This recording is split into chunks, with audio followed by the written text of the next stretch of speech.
Since we celebrate Christmas on the same day every year, why don't we celebrate Easter on the same day every year? The answer is because Easter is typically celebrated on the Sunday following the first full moon that occurs on or after the spring equinox. So now we have to ask ourselves, why does the day of Jesus' resurrection move back and forth? The obvious answer is because it's not about Jesus, it's about astrology and astronomy. The truth of what Easter is really about is hidden in the symbolism of fertility and resurrection. So why would a fertility goddess named Ishtar be used to represent Easter? Because Easter is celebrated in April, and April is in spring. And this time of year represents the dawning of new beginning, new birth.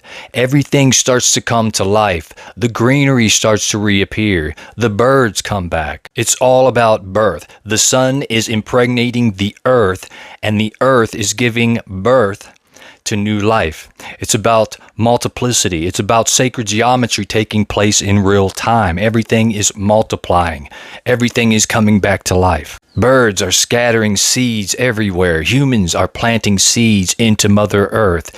And Mother Earth is becoming impregnated with all of this life and giving birth to new life this time every year. To the ancients, the symbolism has always been about the agriculture. It's always been about tracking the orbit of stars and planets, the moon and the sun, knowing where everything is, where it's going, being able to make a schedule so that they can know when is winter ending, when is summer beginning. This was their life. Their survival depended on learning and remembering and knowing this information.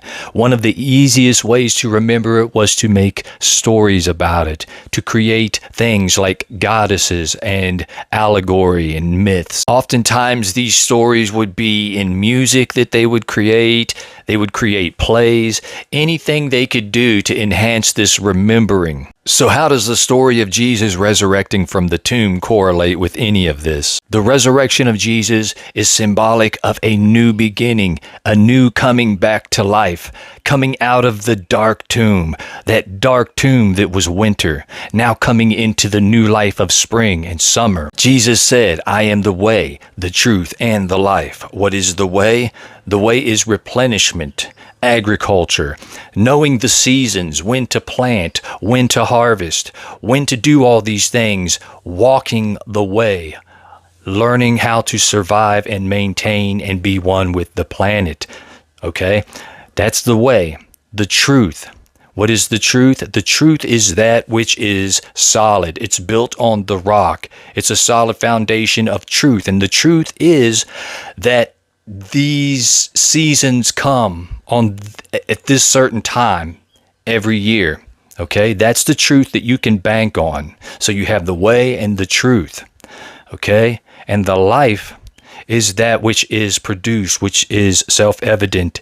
It is the life that produces food for humans, for animals. It's the whole process of agriculture and survival.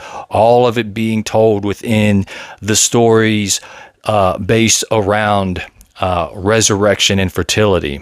So now maybe you can see how the majority of the world does not know the way, the truth, and the life, because they don't know how to grow and plant their own food. They don't know when to do this. They don't have any clue how to survive. They just go to the grocery store and buy all this stuff. So the original true meaning of all of these stories and myths have been forgotten and lost. Now most people just take all of these stories as literal and miss the whole point. I hope this video has been edifying or at least entertaining to someone.